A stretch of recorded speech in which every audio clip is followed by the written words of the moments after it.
Hello दोस्तों, कैसे हैं आप सब। आप सबका स्वागत है आज की मेरे नए ब्लॉग में। और आज का जो ब्लॉग है वो हिमाचल से संबंधित है। जैसा कि मैं आपको प्रीवियस ब्लॉग में बताया था, और प्रीवियस ब्लॉग में मैंने आपको जानकारी दी थी हिमाचल के डिस्ट्रिक्ट सोलन के बारे में। हिमाचल के 12 डिस्ट्रिक्ट है, ये आप सभी जानते हैं। और डिस्ट्रिक्ट वार मैं आपको हिमाचल की सैर पर ले जा रही हूँ। तो सोलन की सैर आप कर चुके हैं, आज बारी है सिरमौर डिस्ट्रिक्ट की। सिर पर मोर, सिरो मोर, श्री मोर, बहुत सारे श्री मौर्य से अपभ्रंश हो करके सिरमौर बना है। तो बहुत सारे नामों से सिरमौर जाना जाता है। और हिमाचल प्रदेश में बहुत ही खूबसूरत जगह है, वो है सिरमौर। पर्यटन की दृष्टि से अभी उतना विकसित नहीं हुआ है, लेकिन अगर घूमना है तो सिरमौर जरूर जाएं आप। बहुत ही हरियाली है, दर्शनीय स्थान है, बहुत कुछ जो है अनएक्सप्लोर है। जो ट्रैकिंग के शौकीन हैं वो सिरमौर जरूर जाएं। तो चलिए व्लॉग में चलते हैं और आपको सिरमौर के बारे में जानकारी देते हैं। उससे पहले जो भी मेरे व्लॉग में न्यू है, प्लीज एक मेरा व्लॉग देख रहा है तो चैनल को एक लाइक करें और एक प्यारा सा कमेंट बॉक्स में छोड़ दें और बताइए कि क्या आप और क्या जानना चाहेंगे सिरमौर के बारे में। हाँ, अगर आपको ये जानकारी बहुत अच्छी लगती है तो आप शेयर कर सकते हैं उसे, और जो कुछ आपके पास जानकारी है ना वो मुझे भी बता सकते हैं। तो व्लॉग में कमेंट करिएगा। होप आपको ये व्लॉग अच्छा लगेगा। इतना सारा आप मुझे टाइम देते हैं ना जो व्लॉग देखने के लिए, उसका मैं आपको तहे दिल से शुक्रिया करना चाहती हूँ। तो चलिए बने रहिए मेरे व्लॉग में और देखते हैं सिरमौर के बारे में मैं आज आपको क्या बताने वाली हूँ। तो चलिए ना व्लॉग में। सिरमौर जिले का गठन 15 अप्रैल सन 1948 को हुआ था। इसका कुल क्षेत्रफल है 2825 वर्ग किलोमीटर। यहाँ पर जो विकास खंड हैं वो हैं 6, जो कि इस तरह से हैं: नाहन, पांवटा साहिब, राजगढ़, संगड़ाह, शिलाई और पच्छाद। विधानसभा में इसकी 5 सीटें हैं और लोकसभा क्षेत्र जो है इसका शिमला है। यहाँ पर बोले जाने वाली भाषा जो है वो है हिंदी, सिरमौरी, घाटी और बिश्वाई। यहाँ पे 7 उपमंडल हैं: नाहन, पांवटा साहिब, राजगढ़, संगड़ाह, शिलाई, पच्छाद और कफोटा। तहसील 9 है और उप तहसील 5 है। अब बात करते हैं यहाँ की भौगोलिक परिस्थिति की। सिरमौर जिला हिमाचल प्रदेश के दक्षिण में स्थित है और इसके पूर्व में उत्तराखंड, पश्चिम और दक्षिण में हरियाणा, उत्तर में सोलन और शिमला और दक्षिण में हरियाणा और उत्तराखंड की सीमाएं लगती हैं। यमुना नदी और टॉन्स नदी सिरमौर जिले की उत्तराखंड के साथ सीमा बनाती है।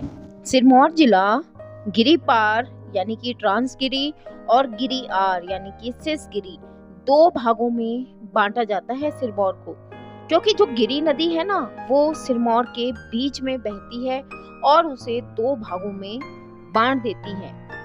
गिरिपार के जो क्षेत्र हैं उनके अंतर्गत आते हैं वो हैं चूड़धार की चोटी, नौराधार, हरिपुर धार, शिलाई धार, टपरोली, जड़ोल धार स्थित है।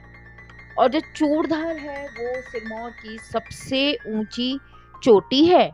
गिरियार के क्षेत्रों में जो सीमाएं हैं जो आती हैं वो हैं सैनधार, घाटीधार और उपजाऊ क्यारदा दून घाटी स्थित है। यहाँ पर जलाला, बाटा और मारकंडा नदियां प्रमुख बहती हैं। यहाँ पर 3 प्रमुख नदियां हैं जो कि यमुना, गिरी और टॉन्स के नाम से भी जानी जाती हैं। सिरमौर नाम सुनिए और शाब्दिक अर्थ देखिए। सिरमौर, सिर पर मोर, यानी कि सिर के ऊपर मोर। कितना अजीब लगता है ना, लेकिन इसका अर्थ यह नहीं है। पहले इसका अर्थ यह नहीं लगाया जाता था। तो कैसे इसका नाम हुआ है, आइए इसके इतिहास पर थोड़ा नजर डाल लें। सिरमौर का प्राचीन निवासी जो थे वो कुलिंद थे। कुलिंद राज्य में मौर्य साम्राज्य के जो शीर्ष पर स्थित था, जिसके कारण इसे शिर मौर्य की संज्ञा दी गई, जो कालांतर में जाकर अब जो हम उसे बोलते हैं सिरमौर बोलते हैं। कुछ लोग कहते हैं कि राजा रसालू के पूर्वज का नाम सिरमौर था, इसीलिए इस राज्य का जो नाम है वो सिरमौर रख दिया गया है। रियासत की राजधानी का नाम सिरमौर होने के कारण भी ही रियासत का नाम जो है वो आपका सिरमौर पड़ गया। इस क्षेत्र में सिरमौरिया देवता की पूजा की जाती है, जिसके कारण राज्य का नाम सिरमौर रखा गया है। अर्थव्यवस्था की दृष्टि से देखा जाए तो सिरमौर के राजवन में CCI सीमेंट फैक्ट्री है, जो 1980 में स्थापित हुई। यहाँ पर धौलाकुआं में कृषि विश्वविद्यालय, पालमपुर का क्षेत्रीय अनुसंधान केंद्र है। धौलाकुआं में ही IIM यानी कि Indian institute for management study की स्थापना की गई है। गिरि जल विद्युत परियोजना गिरिनगर में है। यहाँ पर 60 मेगावाट की परियोजना है, जिसे हिमाचल प्रदेश द्वारा सर्वप्रथम निर्मित किया गया था। सिरमौर जिले में सबसे ज्यादा जो है वो आड़ू होता है, इसीलिए राजगढ़ जो सिरमौर में आता है उसे पीच वैली के नाम से भी जानते हैं, क्योंकि यहाँ सर्वाधिक आड़ू होता है। यहाँ पर पहला बैंक जो था नाहन नेशनल बैंक खुला और सिरमौर के कमरऊ में चूना पत्थर की खानें हैं। सिरमौर के काला आम, नाहन और पांवटा साहिब में उद्योगों की भरमार है। पांवटा साहिब में रेनबैक्सी, मालवा, कॉटन मिल्स जैसी बड़ी बड़ी फैक्ट्रियां हैं और नाहन में नाहन फाउंड्री के अलावा 1945 में रेजिस और तारपीन फैक्ट्री की भी स्थापना की गई थी। तारपीन फैक्ट्री की स्थापना इसीलिए की गई क्योंकि इस क्षेत्र में बहुतायता में चीड़ के वृक्ष पाए जाते हैं और चीड़ के पेड़ों से निकलने वाला बेरोजा तारपीन बनाने में बहुत सहायक सिद्ध होता है। रॉ मटेरियल की आसानी से उपलब्धता के कारण यहाँ पर तारपीन फैक्ट्री की स्थापना की गई है।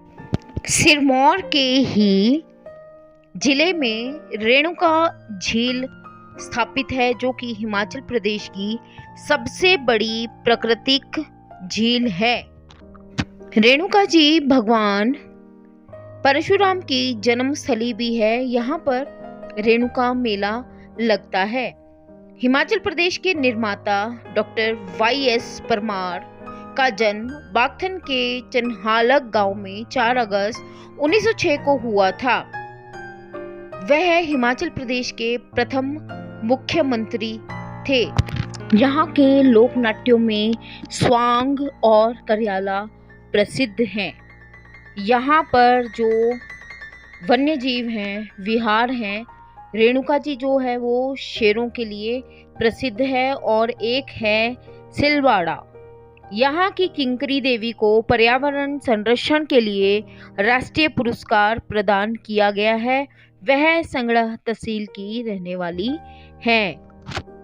बहुत प्रकार के यहाँ पर मेले भी लगते हैं, जिसमें कि जो रेणुका जी का मेला है वो विश्व प्रसिद्ध है। दूसरी तरफ पांवटा साहिब में सिखों का त्योहार होला मोहल्ला और शरद ऋतु में यमुना शरद महोत्सव मनाया जाता है। इसके अतिरिक्त सिरमौर में माघी का त्योहार और विशु मेला जो कि अप्रैल मार्च में होता है वह लगता है। सिरमौर हिमाचल का बहुत खूबसूरत जिला है, जो कि पर्यटकों के बीच तेजी से लोकप्रिय होता जा रहा है। अगर आप शहर की हलचल से थक चुके हैं तो इस शहर में पहाड़ियों और जंगलों के बीच आराम करने जा सकते हैं। सिरमौर हिमाचल का ऐसा शहर है जहां अभी तक 90% से अधिक लोग गांव में रहते हैं। यह जिला बहुत ही शांत और बहुत ही खूबसूरत है। यहाँ के स्थानीय लोग आज भी प्रकृति से बहुत जुड़े हुए हैं, इसीलिए यह स्थान औद्योगिकरण से अछूता है। चलिए अब मैं आपको बताती हूँ कि सिरमौर में आप कहाँ कहाँ घूम सकते हैं। सिरमौर में घूमने लायक जो जगह है वह है चूड़धार। इसके अतिरिक्त रेणुका जी सिरमौर के दर्शनीय स्थल है। रेणुका लेक, रेणुका जी यहाँ तीर्थ स्थल भी है। मैंने आपको पहले बताया कि यह परशुराम की जन्मस्थली भी है। इसके अलावा सिरमौर घूमने के लिए हवन घाटी, हरिपुर धार और धार्मिक स्थल भूरेश्वर महादेव जी का मंदिर है। इसके अलावा पांवटा साहब में प्रसिद्ध गुरुद्वारा पांवटा साहब है। यहाँ पर रेणुका जी में मिनी चिड़ियाघर है। मुझे बहुत आश्चर्य हुआ जब मैं इसके हिस्ट्री के बारे में पढ़ रही थी, तो इसका संबंध जैसलमेर से है। जैसलमेर हम सब जानते हैं कि बिल्कुल आखिर का गांव है राजस्थान में, और यह खूबसूरत जिला, इसकी स्थापना जैसलमेर के राजा रसालू ने 1090 में की थी। इसे राजा के पूर्वजों में से एक श्रद्धांजलि के रूप में सिरमौर नाम दिया गया। आपको मैं यह भी बता दूं कि यह पहले भारत में एक स्वतंत्र राज्य था और बाद में ब्रिटिश शासन के दौरान यह 11 गन सैल्यूट रियासत बना था।